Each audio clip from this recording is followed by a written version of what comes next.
प्रत्याशी हैं। गांडे से हमारे अकील अख्तर और रिजवान जी प्रत्याशी हैं।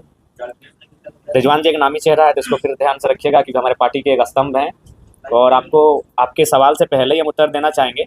उन पर जो एक जांच कमेटी बैठी थी, उस जांच कमेटी की रिपोर्ट 2 दिन पूर्व उनको बाय पोस्ट प्रधान महासचिव ने भेज दिया है। और उस रिपोर्ट में ये पाया गया कि उनके जो साथी थे वो दोषी पाए गए। रिजवान जी का अस्वस्थ तबीयत ठीक नहीं था, वह संथाल परगना के दौरे से अपने कार्यक्रम को छोड़कर घर लौट रहे थे और वो गाड़ी के अंदर निद्रा की अवस्था में थे। लेकिन उसी बीच गाड़ी रुकी तो कुछ लोगों ने पता नहीं उनके मन में कैसा क्यों आया, उनके ड्राइवर और एक साथी थे जिन्होंने ये बात ड्राइवरों से बातचीत की थी इस विषय पर। और बिल्कुल ग्रामीणों की राय और फीडबैक से पता चला कि उनमें रिजवान जी उस गाड़ी से उतरे ही नहीं थे, वो अस्वस्थ थे, गाड़ी के अंदर थे, उन्हें जानकारी उनको नहीं थी।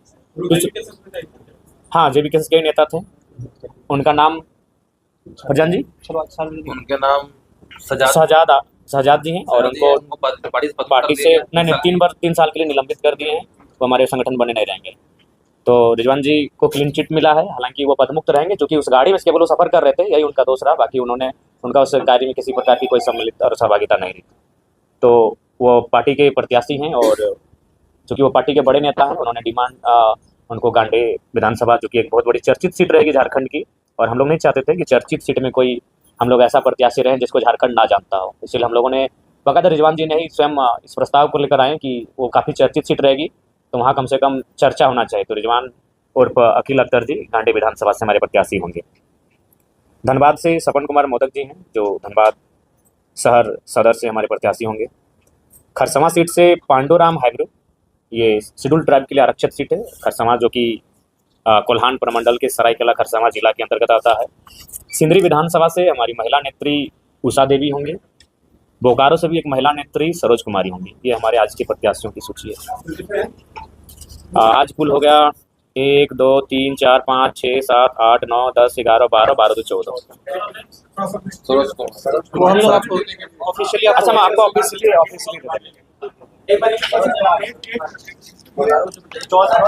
सरोज कुमारी आज अच्छा एक बार संक्षिप्त में रिपीट कर देते हैं। गुना भगत मांडर से, टुंडी से मोतीलाल महतो, धनवार से राजदेश रतन, कोडरमा से मनोज कुमार यादव, बरही से कृष्णा यादव, बरकट्ठा से महेंद्र प्रसाद मंडल, हजारीबाग सदर से उदय मेहता, डाल्टनगंज से अनिकेत मेहता, गोड्डा से परिमल ठाकुर, गांडे से अकील अख्तर और रिजवान, धनबाद से सपन कुमार मोदक, खरसवां से पांडुराम हाइब्रो, सिंदरी से उषा देवी, बोकारो से सरोज कुमारी। धन्यवाद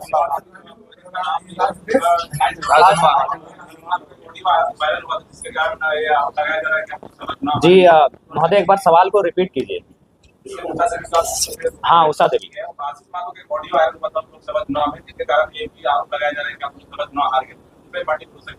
देखिए, सबसे पहली बात, हम लोग मॉडर्न भारत में रहते हैं और हम लगता है कि हम लोग शायद सती प्रथा के यहाँ जितने लोग बैठे हैं सती प्रथा के विरोधी हैं, है ना।